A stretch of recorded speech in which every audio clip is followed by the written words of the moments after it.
अंबड बलात्कार प्रकरणामध्ये आता नवा गौप्यस्फोट होतोय। आणखी काही मुलींच्या लैंगिक शोषणाचा देखील संशय आहे। माहिती असून सुद्धा शिक्षकांनी या प्रकरणाकडे कानाडोळा केला असण्याची शक्यता पुढे येते। पीडित मुलीच्या नातेवाईकांनी या बाबतीतला आरोप केलाय। नाशिकमधून ही महत्त्वाची बातमी। अंबड बलात्कार प्रकरणात नवा गौप्यस्फोट। माहिती असून सुद्धा शिक्षकांनी या सगळ्या प्रकाराकडे कानाडोळा केला। आणखी काही मुलींच्या लैंगिक शोषणाचा संशय आहे।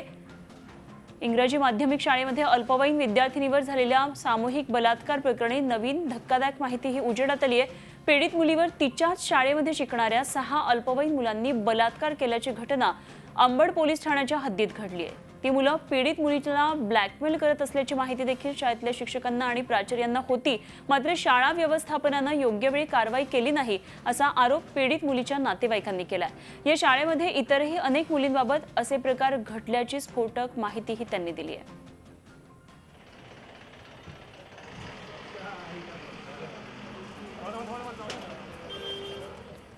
नाशिकमधला हा धक्कादायक प्रकार एका शाळकरी मुलांनीच बलात्कार केलेला आहे। पीडित मुलीच्या नातेवाईकांनी यामध्ये आणखी एक नवीन गौप्यस्फोट केलेला आहे।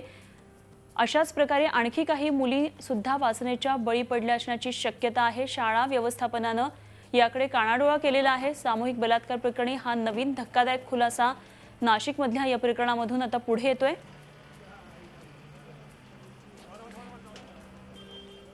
तर या संदर्भात बोलण्यासाठी सध्या या पीडित मुलीचे नातेवाईक आपल्या बरोबर आहेत। नमस्कार, झी 24 तास या वृत्तवाहिनीमध्ये आपलं स्वागत आहे। पोलिसांनी केलेल्या कारवाईबाबत आपण समाधानी आहात का? हो, म्हणजे पोलिसांतर्फे जी कारवाई वेळेवरती घेतली गेली आहे ना, आम्ही एकदम पूर्णपणे समाधानी आहोत। फक्त याच्यातला जो दुसरा भाग आहे की ही घटना जिकडून सुरू झाली आहे, हे जे विद्यार्थी ज्या शाळेचे आहेत त्या शाळेबाबत आम्हाला अजून पण संभ्रम आहे की ते शाळेबाबतीत विचारणा होते नाही होते, अजून काय प्रकार त्या शाळेत घडतात आहे त्या कारवाईबाबतीत आम्हाला काहीच माहीत नाही आहे। मग इतर मुलींच्या बाबतीत असे काही प्रकार घडलेत का? आपल्याला याबाबत काय वाटतं आणि शिक्षकांची भूमिका एकंदरीत संशयास्पद वाटते?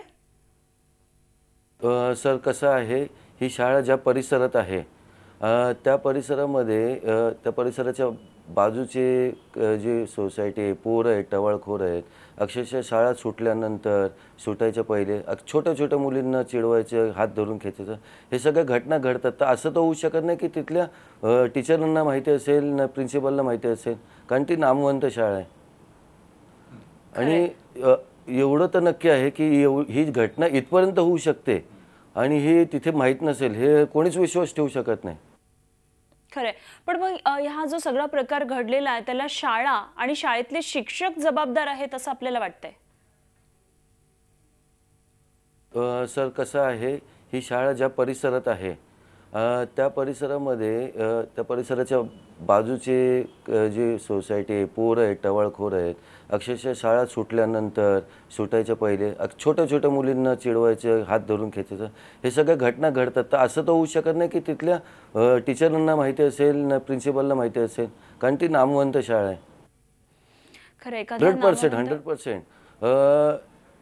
ही जी शाळा आहे त्या शाळेमधले प्रिन्सिपल आहेत, ते प्रिन्सिपलचं नाव स्टेला टीचर आहे, शाळेचं नाव सेंट लॉरेन्स मोरवाडी, सिडको, नाशिक ही शाळा आहे।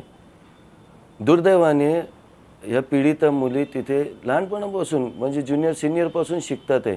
पालक त्यांचे, एक पीडितेची आई विधवा आहे, त्या मुलीने बिचारीने तिच्या वडिलांना बघितलं नाही आहे, अशी ती मुलं त्रासात घेऊन ती विधवा शिकवते आहे।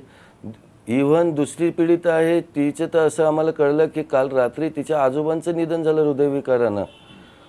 तर जर ह्या घटना घडतात आहे, आणि खूप महत्त्वाची गोष्ट म्हणजे आम्हाला एवढं माहिती आहे की मुलं चोरून शाळेमध्ये मोबाईल नेतात, त्या जी पीडित आहे ती रात्री खडबडून जागे होऊन सांगते की आमचं जाऊ द्या, त्या छोट्या छोट्या मुली त्यांचे पण फोटो आहेत। हे जो मेन याच्यामध्ये ॲक्यूज आहे, जो आता पोलिसांनी पकडला आहे, याचा फोन 8 ते 10 दिवसापासून या स्टेला टीचरकडे जमा आहे का त्यांनी आतापर्यंत कुठली कारवाईच केली नाही आहे, ना आम्हाला बोलवलं ना त्यांना बोलवलं, कोणाला ना। इव्हन फक्त पोलिसांकडे जरी गेले असते तर काहीतरी कारवाई झाली असती, कदाचित एवढं मोठं घडायच्या पहिले काय कळलं असतं सर।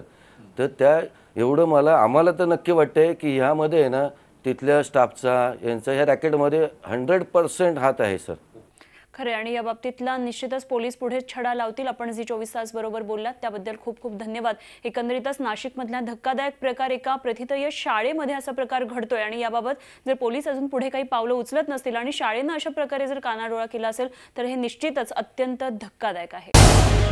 झी 24 तास रहा एक पाऊल पुढे.